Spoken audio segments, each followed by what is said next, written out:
Gloire à Dieu. Gloire à Dieu.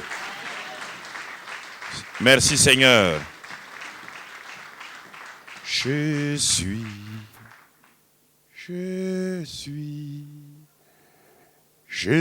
au milieu de. Je suis au milieu de. Là où deux ou trois sont assemblés en mon nom. Dis le Seigneur. Là où deux ou trois sont assemblés en mon nom. Je suis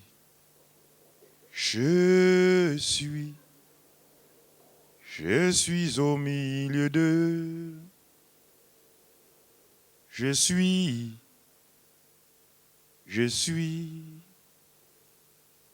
suis au milieu d'eux. Tu es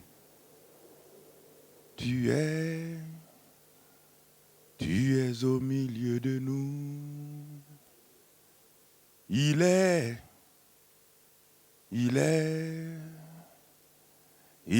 au milieu de nous. Il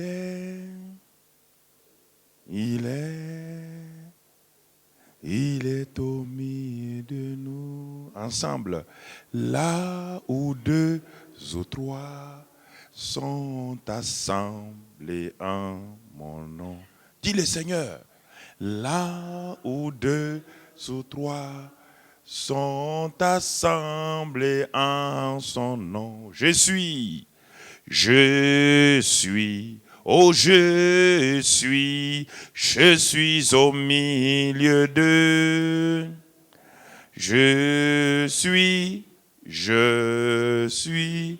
Je suis au milieu d'eux. Dis-lui, tu es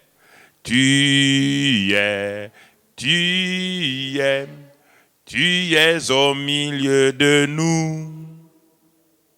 Tu es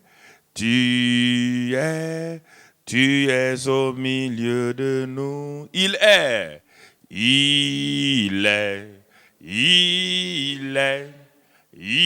au milieu de nous. Il est au milieu de nous. Excellent Père de grâce, Dieu en qui il n'y a aucune ombre de variation. Toi qui es bon depuis l'éternité, dont ta bonté n'est pas épuisée. C'est une joie, une réalité pour moi d'être parmi mes frères et mes sœurs ce soir. Je suis ici de par ta volonté ferme et je reste dans cette volonté-là. Père de grâce et d'amour, visite-nous par ta parole ce soir. Visite-nous par la puissance de ton Saint-Esprit. Et Seigneur, ne laisse personne sortir d'ici, soit avec un vêtement de deuil et de découragement. Que personne ne sorte, Seigneur, dans la tribulation découragée. Mais que, Seigneur, ton Saint-Esprit, qui est l'esprit de paix et de joie, visite le cœur de chacun de tes enfants ce soir. Et ceux qui n'ont pas le privilège de savoir que tu es ici, révèle-toi par ta parole ce soir et que toute la gloire soit pour toi et toi seul. C'est au nom de ton Fils Jésus que nous avons prié. Et le peuple de Dieu dit Amen. Amen. Asseyez-vous dans sa présence. Bien-aimés frères et sœurs, apprenons toujours à nous appuyer sur la réalité du Seigneur. Vous savez, nous sommes à cette convention de Pâques et nous voulons aller pas à pas avec la parole de Dieu. Pour avoir le complet, il serait bon que le message qui a été donné hier, qui a été enregistré, connaître Christ par sa parole, au travers de sa parole, puisse être la première cassette que vous prenez pour cette série que nous allons voir cette semaine. À quel moment Dieu peut-il compter sur nous?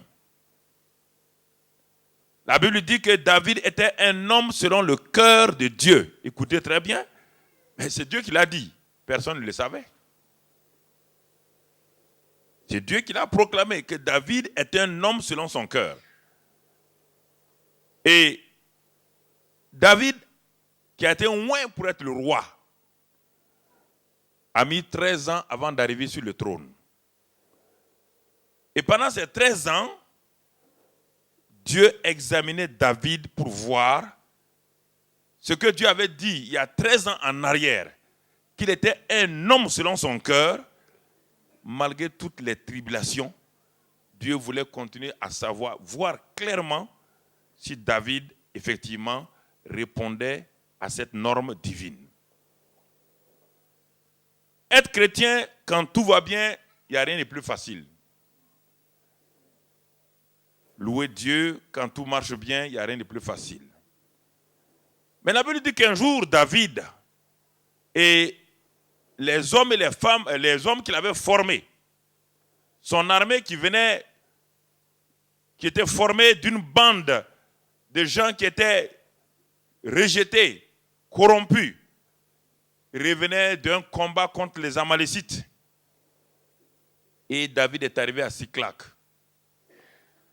Quand David et son armée sont arrivés à Siclac, David a vu une fumée se lever de cette ville. Et quand David et ses champions sont arrivés dans cette ville, ils n'ont trouvé que cendres, ruines. Tout le monde était parti. Les Amalécites avaient fait razzia dans Siclac. Ils avaient tout emporté. Les familles entières. Aucune personne n'est restée à Siclac. Et dans ce temps difficile, David et ses champions étaient là, arrêtés et regardaient la fumée, et ils se sont tournés partout. La Bible dit que, dans un premier temps, en tant qu'être humain, David et ses champions, ils ont pleuré jusqu'à ce qu'ils n'aient même plus la force de pleurer. Ça, c'est l'être humain dans la chair, les 5 sens. Mais la Bible dit qu'une deuxième étape va arriver. Les hommes que David avait formés lui-même, ces hommes qu'il avait acceptés, accueillis, ces hommes qui étaient rejetés, qu'il avait lui-même élevés, édifiés. En ce moment-là, malgré la douleur personnelle de David, ces hommes ont ramassé des cailloux. David les regardait ramasser des cailloux. Et ces 400 hommes, champions de David, à cause de la tribulation qu'ils traversaient, à cause des difficultés qu'ils traversaient, ont oublié que cet homme qui était là au milieu d'eux était celui qui les avait moulés, celui qui les avait transformés, celui qui les avait élevés à cette position-là. Dans leur douleur, ils ont oublié qui était David. Ils ont ramassé ces cailloux, tous, avait un seul but, de lapider, de détruire David, parce que pour ces hommes, la cause de leurs problèmes aujourd'hui était David. Je vous pose la question, si vous étiez parmi ces 400 hommes de David, que ferez-vous?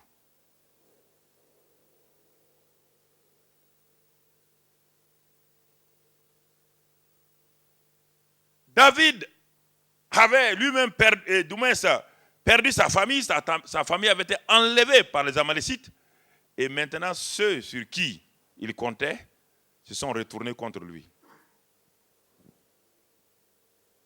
Mais une chose importante est dans ce passage-là, dans ce temps difficile, quand il était seul, la Bible dit, David s'appuya sur l'Éternel. Qu'est-ce que cela veut dire? C'est une expression qui fait tout un séminaire. Mais puisqu'on ne m'a pas dit de prêcher sur cela, David s'appuya sur l'Éternel. C'est tout le séminaire de la vie chrétienne comme cela. David s'appuya sur l'Éternel.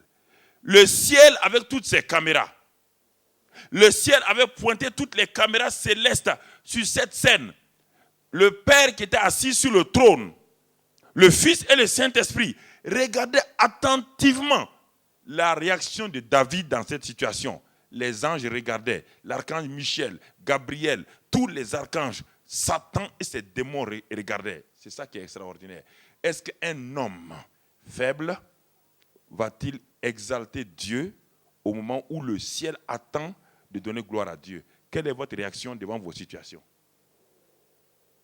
Tout le ciel est silencieux. Tout le ciel attend. Tout le ciel attend la réaction de David. David ne s'est pas écroulé. David ne s'est pas mis à genoux. Commencé à dire, Seigneur, pourquoi cela m'est arrivé? David n'a pas dit, mais pourquoi Satan a permis ceci ou cela? David n'a pas dit cela. La Bible dit qu'en ce moment-là, au moment où le ciel entier avait le regard sur David, David est rentré dans son être intérieur. David savait que le Saint-Esprit qui était en lui, la parole de Dieu qui était en lui, oh alléluia, David a commencé à regarder. Il a tourné son regard des circonstances. David a détourné son regard des situations qui étaient là. David a tourné son regard sur la présence de Dieu. Et son homme intérieur a commencé à monter comme un géant. Les 5 sens ont commencé à perdre la place. Et les 5 sens spirituels ont commencé à monter. Et quand David a été transformé, vous imaginez, les champions de David avaient les cailloux dans leurs mains. Mais quand ils ont regardé leur chef, ils ont vu quelque chose d'extraordinaire se passer. Ils ont vu cet homme qui était abattu, qui semblait être découragé. Brusquement, sa contenance extérieure a changé. Brusquement, quelque chose s'est passé dans cet homme-là. Ils ont vu la gloire de Dieu remplir le visage de cet homme-là. Ils ont vu quelque chose s'est passé. Et ils ont tous posé leur caillou. Ils ont dit, chef, nous sommes prêts à continuer avec toi. C'est cela que j'ai dit devant le corps de ma femme. Chef Jésus, je suis prêt à continuer avec toi. Je suis prêt à continuer avec toi.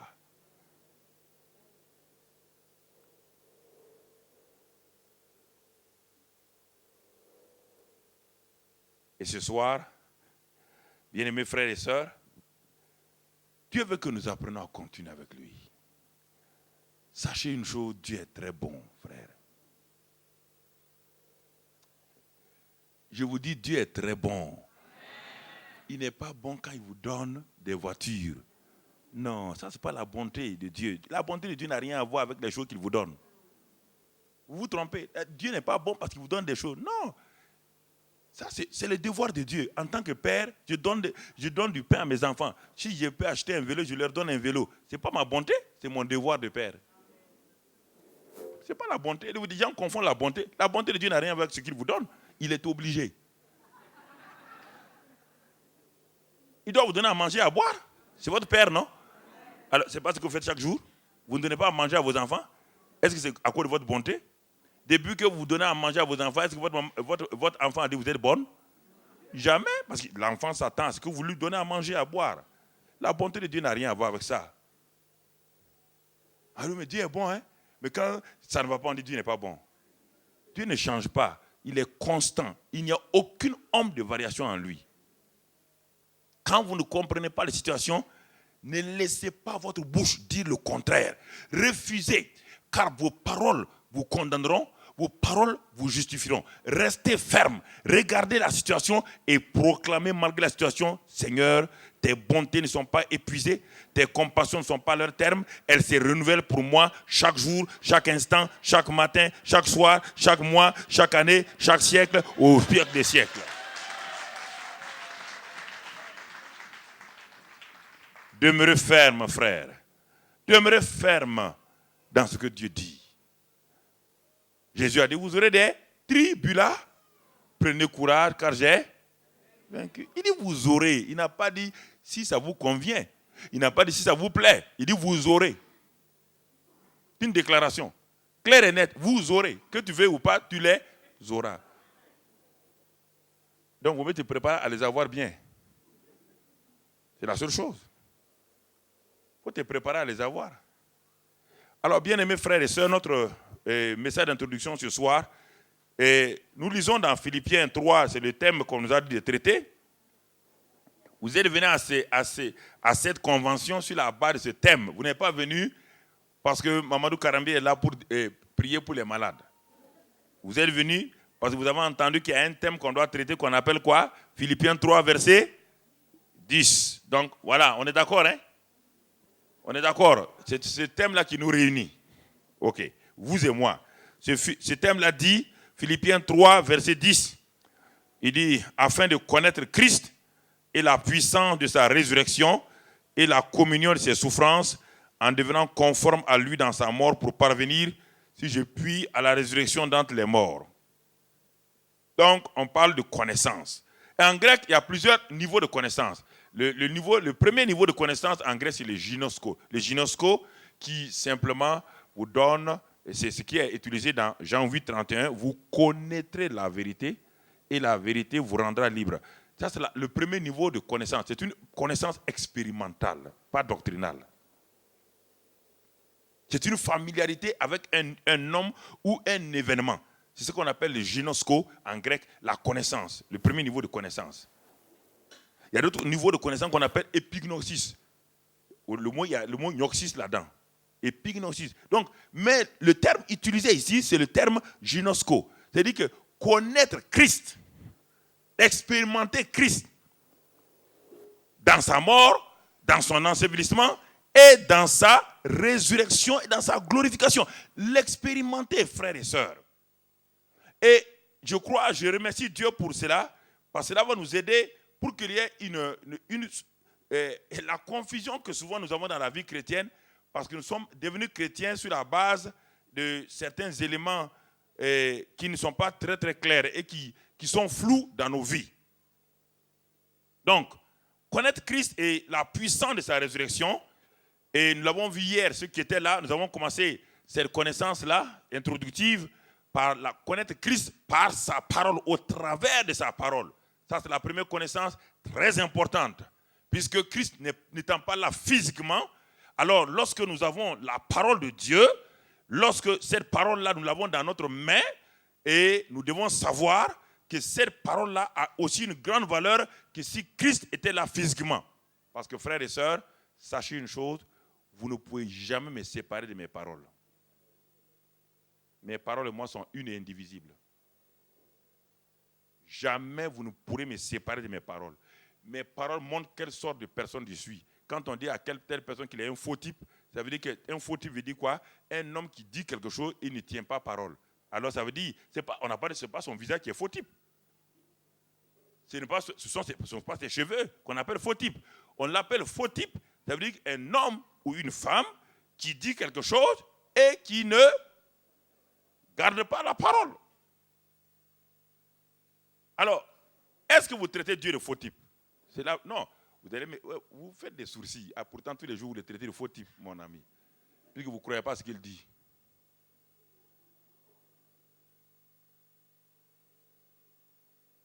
C'est ça.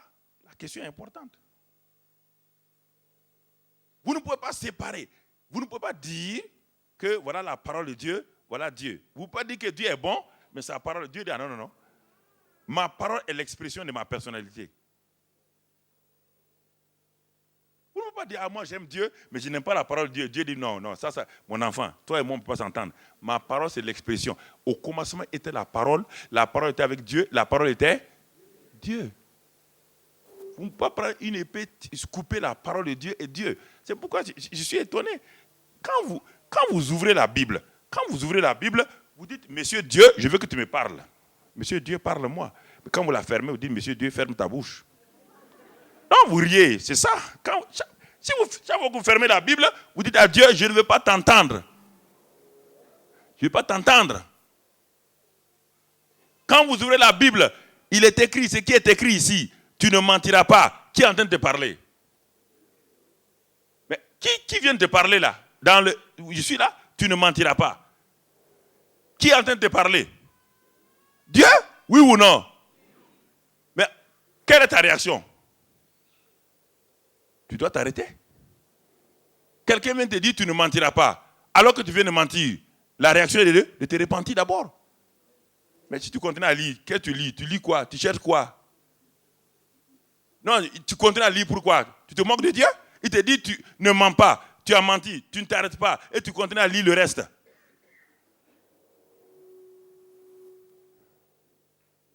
Tu continues à lire le reste. Tu cherches quoi? La question est là. Quand la Bible est ouverte, tu dis à Dieu, je veux que tu me parles. Parle-moi, Seigneur. Au commencement était la parole. La parole parlait. La parole parlait. Alors nous voyons ici connaître Christ. Et nous allons, notre premier message ce soir, c'est connaître Christ, le Christ crucifié. Notre premier titre ce soir, connaître Christ crucifié. Qu'est-ce que cela veut dire? Il y a un langage religieux que nous avons beaucoup développé. Nous parlons de la croix, nous parlons de ces choses-là. Mais nous n'avons pas pris le temps de regarder qu'est-ce que ça veut dire la croix exactement, de quoi il s'agit. Je crois que nous avons pensé que la croix là, c'est le morceau de bois là. Le problème c'est ça. C'est ce qui trouble les chrétiens aujourd'hui. Et ils pensent que c'est le morceau de bois, c'est ce signe en fer là ou bien un morceau de bois. Alors ça amène une confusion terrible parmi les chrétiens. Les premiers chrétiens ne pensaient pas à cela. Mais regardons ensemble, pas à pas, s'il y a une puissance, il doit connaître Christ et la puissance de sa résurrection. Donc, ce soir, nous allons connaître la puissance de la croix. Et ensuite, la puissance de la résurrection.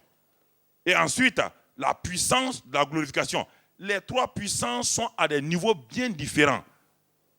La puissance de la croix est différente de la puissance de la résurrection. Et chaque puissance doit être expérimentée de telle manière qu'il y ait une révélation dans votre vie. Si, frères et sœurs, je vous pose la question, nous avons tellement élevé la croix, c'est la porte d'entrée. Mais si Christ était resté sur la croix, est-ce que quelqu'un serait sauvé? Est-ce que la croix sauve quelqu'un? Non, vous dites que la croix sauve. N'allons pas dans les doctrines, hein, je parle dans la pratique. Si Christ était resté à la croix là, est-ce que vous serez sauvé? Quand on a enseveli Christ, s'il n'était pas ressuscité, est-ce que vous serez sauvé? Alors, donc le salut réel, c'est où? Ah, donc votre vie, on va voir pas à pas à quel niveau de votre vie vous êtes. Vous êtes des chrétiens de la croix, donc vous n'êtes pas ressuscité, vous êtes morts. C'est pourquoi le péché vous domine. Non, on va voir ce soir, on va aller tout doucement. C'est le chrétien ressuscité qui a la victoire. C'est le chrétien qui a expérimenté la puissance de la résurrection qui domine sur le péché. Pas le chrétien qui est à la croix. C'est pourquoi je vais disséquer ça tout doucement, morceau par morceau. Et quand on va rassembler, tu vas voir à quel niveau. Pourquoi tu luttes? Pourquoi tu passes ton temps 21 jours de jeûne alors que Jésus a déjà accompli la chose?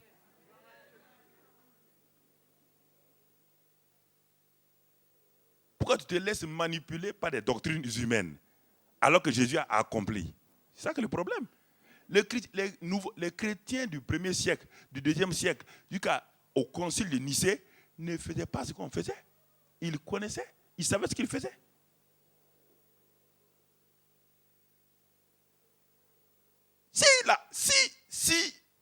Si le jeûne doit vous libérer, Christ a échoué. Il y a un silence parce que vous aimez ça. Vous voulez valoriser votre vie chrétienne par le jeûne. Je jeûne, mais le jeûne ne peut pas. Écoutez-moi, je suis allé en Inde, j'ai prêché en Inde. Les hindous ne jeûnent pas 40 jours, hein. Ils jeûnent presque 24 heures sur 24, et disons 360 jours. Si c'est le jeûne, toutes les religions jeûnent. Quelle est la religion qui ne jeûne pas? Si le jeûne libère, dites-moi, quelle est la religion qui ne jeûne pas? Avant que Jésus-Christ ne vienne, les gens jeûnaient déjà. Je vais démonter votre vie là, un à un. Après, je vais coller morceau par morceau. Je vais la démonter cette semaine-là. Je vais la démonter. Après, je vais la reprendre, la coller par la grâce de Dieu. Vous allez partir. Il faut arrêter des choses qui ne marchent pas. Vous avez fait ça, ça ne marche pas. Quelqu'un jeûne, il dit, je vais jeûner, avoir la patience. Un homme a jeûné comme ça. Je vais la patience. Il a jeûné 3 jours, jeûne d'Esther. Il n'a pas mangé, il n'a pas bu. Il est arrivé. Quand il est venu chez lui, Dieu dit, ok, si c'est Jésus qui t'a délivré, c'est bon. Si c'est le jeûne, on verra. Il est arrivé à sa maison le jour du 3e jour. Le jeûne du 3e jour. Il est arrivé à sa maison et sa femme était partie au marché. Et il a attendu à la porte. Il a commencé à chanter. Gloire à Dieu, alléluia. Gloire à Dieu. 15 minutes sont passées. Gloire à Dieu, alléluia. 30 minutes sont passées. Gloire à Dieu, alléluia. 1 heure passée. Gloire à Dieu, alléluia. Et quand la femme est arrivée, 2 heures plus tard, il dit, mais où étais-tu? Où étais-tu? Où étais-tu? Il a perdu sa patience où? À la porte. Dieu a dit, retourne jeûner encore. Puisque retourne jeûner. Si Jésus ne t'a pas délivré, si le jeûne peut te délivrer, retourne jeûner.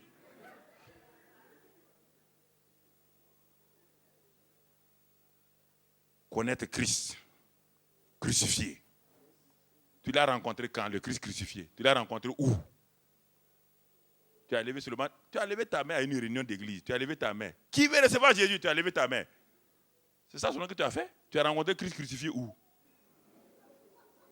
C'est pourquoi ta vie, ça ne va pas. Regarde ta vie. Regarde ta vie, chrétien. Connaître Christ crucifié est le secret, le premier pas pour une vie chrétienne victorieuse, comme on l'appelle chez nous, la VCV, la vie chrétienne victorieuse. La vie chrétienne victorieuse, c'est une vie où on marche dans la paix malgré les tribulations, malgré les problèmes.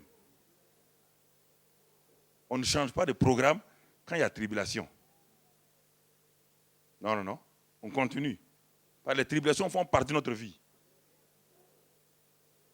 Alors, bien-aimés frères, regardons ce que la Bible nous dit. Ésaïe 53, on va lire Ésaïe 53, verset 1.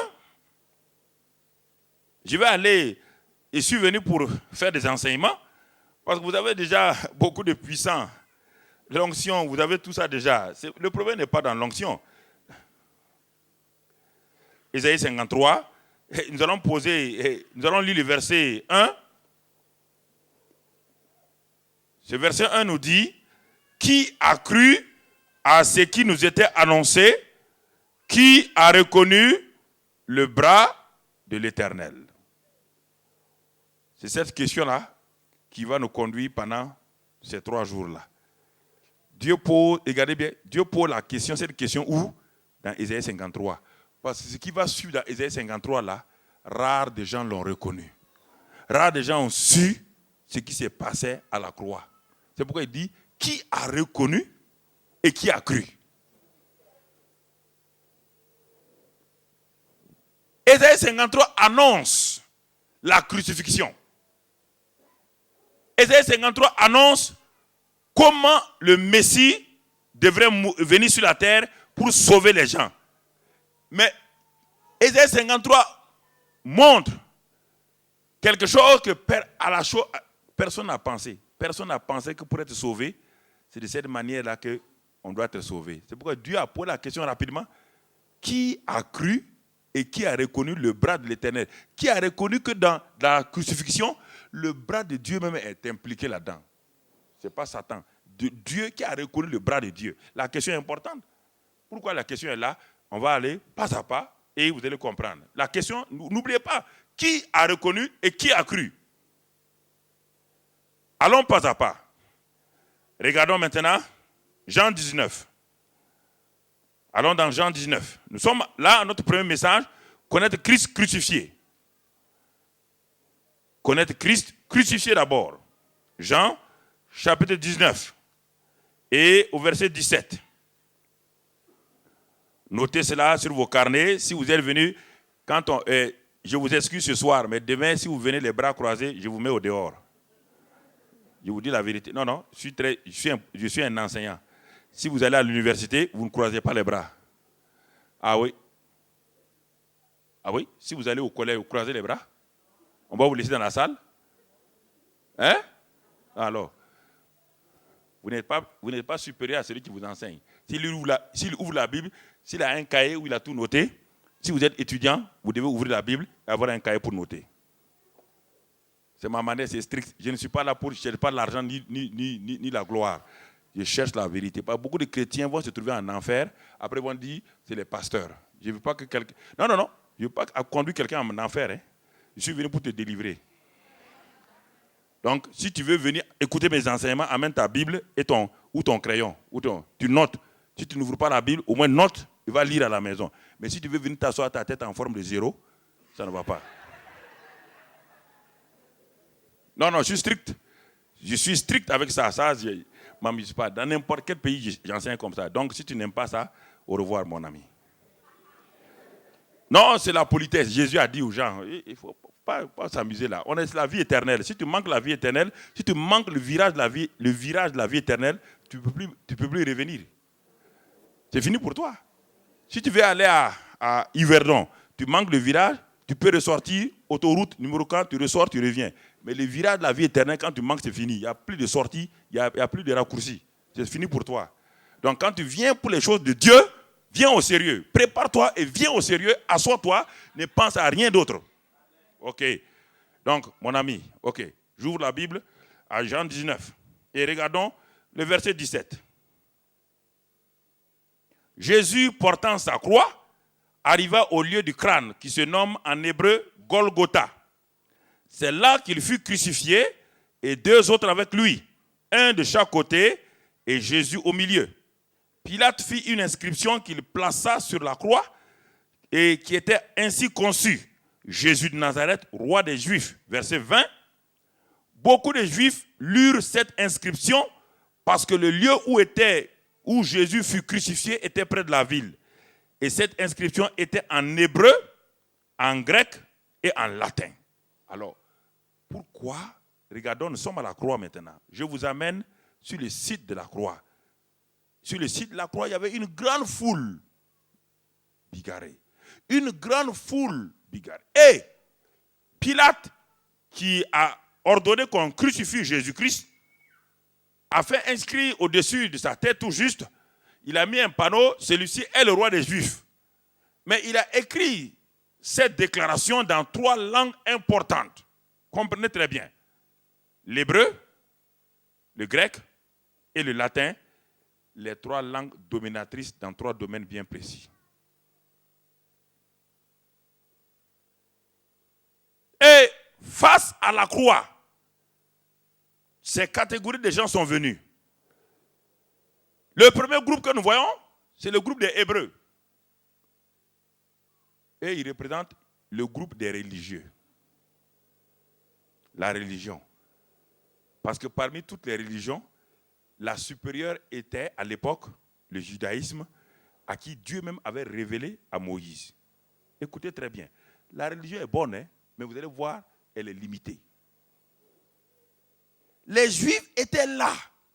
Et ils ont lu cet écriteau-là en hébreu. Celui-ci est le roi des Juifs. Et Paul dit dans 1 Corinthiens 1,18 que quand ils ont lu cela, c'était un scandale pour les Juifs, pour les Hébreux. Je vous amène à la croix. Quelle est votre réaction? Vous êtes parmi cette foule bigarrée de gens. Vous êtes devant la croix ce soir. Vous êtes devant la croix. Nous sommes vendredi saint. Je vous amène devant la croix il y a 2000 ans en arrière.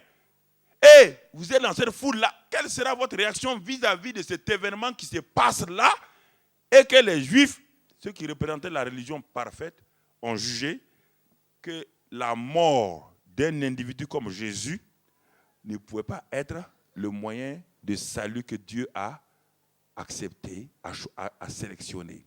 Et ils ont dit c'est un scandale. Ils ont refusé. Le Sanhédrin a refusé la croix. Le Sanhédrin a refusé de reconnaître que cet homme de 33 ans qui était crucifié était réellement le Messie, le Sauveur, et l'agneau de Dieu qui ôte le péché, l'agneau qu'il sacrifiait régulièrement, l'agneau animal qu'il sacrifiait. Voici l'agneau de Dieu qui était là, qui est mort, mais ils ont refusé parce que la religion les a aveuglés. Ils ne comprenaient pas ce qui s'est passé à la croix. Ils ont regardé la croix, ils n'ont rien compris. Ils n'ont ni cru, ils n'ont pas reconnu le bras de l'Éternel. Ça, c'est important. Ne dis pas que c'est eux, mais je vais te prendre tout de suite. Je vais t'amener toi aussi. Parce que si tu crois à ça, quelque chose va changer. Deuxième groupe de gens, c'est les Grecs. Qu'est-ce qu'ils représentaient à l'époque? Les Grecs représentaient le monde scientifique, le monde intellectuel et philosophique. Le monde ésotérique. Quand ils ont regardé cette inscription en grec, celui-ci est le roi des Juifs, et ils ont rigolé. Ils ont dit c'est une folie.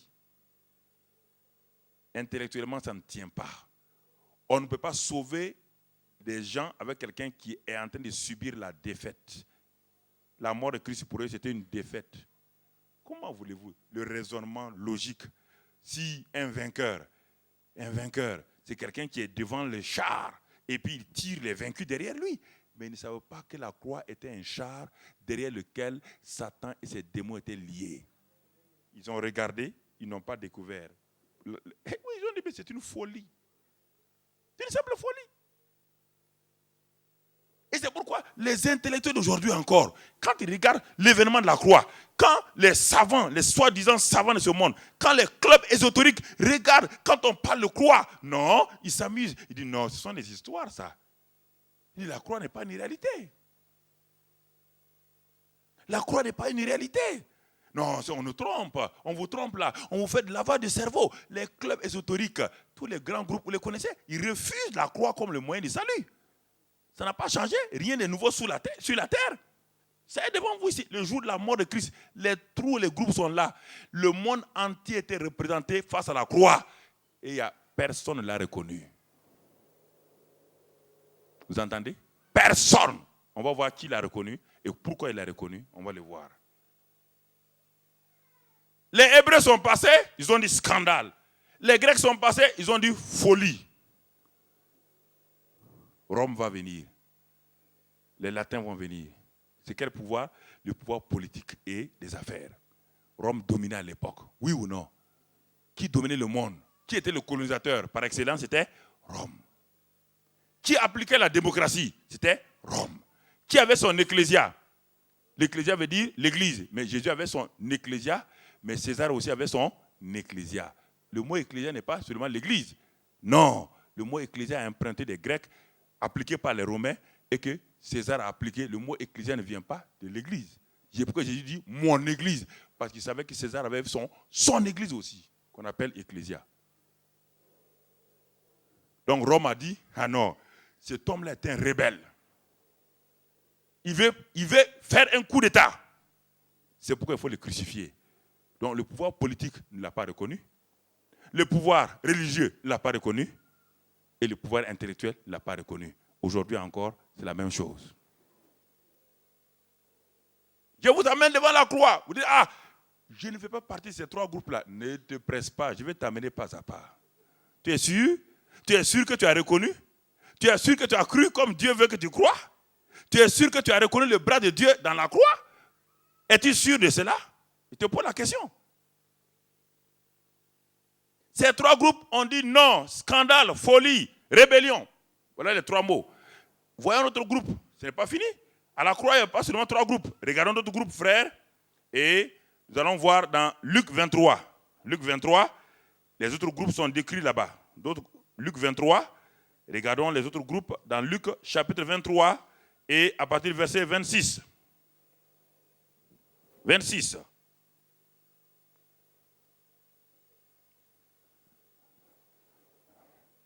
Si vous avez ouvert, je veux que vous suivez avec moi dans la Bible, c'est mieux. Comme ils amenaient Jésus, ils prirent un certain Simon de Cyrène qui revenait des champs et ils le chargeaient de la croix pour qu'il la porte derrière Jésus. Quatrième groupe maintenant, on a vu les trois groupes. Les Hébreux, les Grecs, les Romains. On quitte ce groupe des leaders, on descend dans la foule. Voici un quatrième groupe qu'on appelle le groupe de Simon de Cyrène. Voici un homme qui venait des champs, qui n'est au courant de rien. Il ne sait même pas ce qui se passe. On le prend, on met une croix sur son épaule. Est-ce qu'il comprend? Est-ce qu'il a compris? Est-ce qu'il a compris qu'est-ce que la croix? Au contraire, lui, il maudissait Jésus. Quand on revient des champs, on est quoi? On est fatigué. Et on met maintenant sur vous une croix. Est-ce qu'il a compris la croix?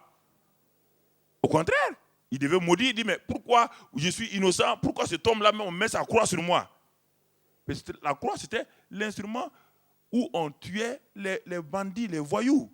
Et lui, il est Simon de Cyrène, un simple, un honnête paysan. Et on met une croix sur lui. C'était pour lui une honte. Il n'a pas reconnu la croix. Pourquoi beaucoup d'entre vous, vous avez honte de la croix? Vous êtes comme Simon de Cyrène? Oui, je dois porter ma croix. Oh, pauvre de moi. Non! 5e groupe. Allons-y pas à pas. Je vous amène. Nous sommes vendredi saint, comme on le dit. Chaque année, vendredi saint, non. Allons à la croix pour voir si tu as cru et si tu as reconnu. Si tu as cru et tu as reconnu, on va voir les signes qui te permettent de savoir si tu as cru et tu as reconnu. Je vais te donner 7 signes, 7 éléments principaux plus tard. Si tu as reconnu et si tu as cru, il doit y avoir ces 7 éléments dans ta vie. Sinon, quelque chose ne va pas. 5e groupe, toujours dans Luc 23. Regardons la suite, verset 27. Il était suivi d'une grande multitude de gens du peuple et des femmes. Ça, c'est le 5e groupe. Qui se frappaient la poitrine et se lamentaient sur lui. Ça, c'est le grand groupe. Des gens qui se lamentent sur Jésus, qui sont dirigés par leurs 5 sens. Les 5 sens. Quand ils voient la croix, ils ne voient que la souffrance de Jésus. Il y a un film qui est sorti que nous avons beaucoup apprécié, mais que je n'ai jamais regardé. C'est le film sur la Passion. Je n'ai jamais regardé. Pourquoi? Parce que les gens ont tout le temps regardé ça avec simplement leurs 5 sens. Dans la salle, les gens pleuraient, alors que ce n'était pas Jésus lui-même. Non, il pleurait. J'ai dit, mais je comprends. Il pleure pourquoi? Voilà, des gens qui pleuraient là. Ils pleuraient. Ils tapent leur poitrine. Les femmes tapent leur poitrine. Elles tapent leur poitrine. Elles gémissaient. Elles criaient. Parce que cet homme-là qui a fait du bien souffrait. Et tu n'es pas parmi ces gens-là. Chaque fois que tu vois la croix, tu pleures tout seul. Jésus, tu as compassion de Jésus. Jésus n'a pas besoin de ta compassion. Il n'en a pas besoin. Il n'a pas besoin de tes larmes. Et regarde ce qu'il leur dit. Il n'a pas besoin. Si tu as mal compris la croix, arrête de pleurer inutilement. Et arrête. Et regarde. Jésus se tournant vers elle. Et il a dit, fille de Jérusalem, oh, vous êtes charmante, c'est très bien. Vous me supportez, vous êtes mes supporters numéro 1. C'est ce qu'il a dit? C'est ça qu'il a dit? Arrêtez un christianisme religieux, sensuel et charnel. Arrêtez ça. Ne pleurez pas. Ne pleurez pas sur qui?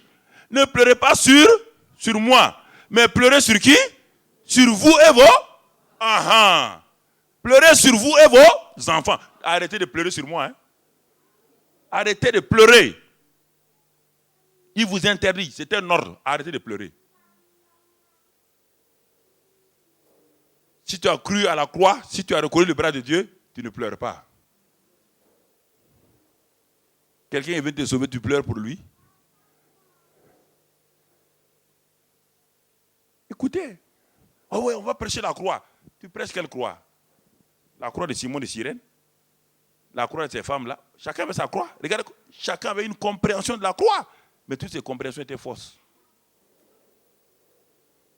Fausses.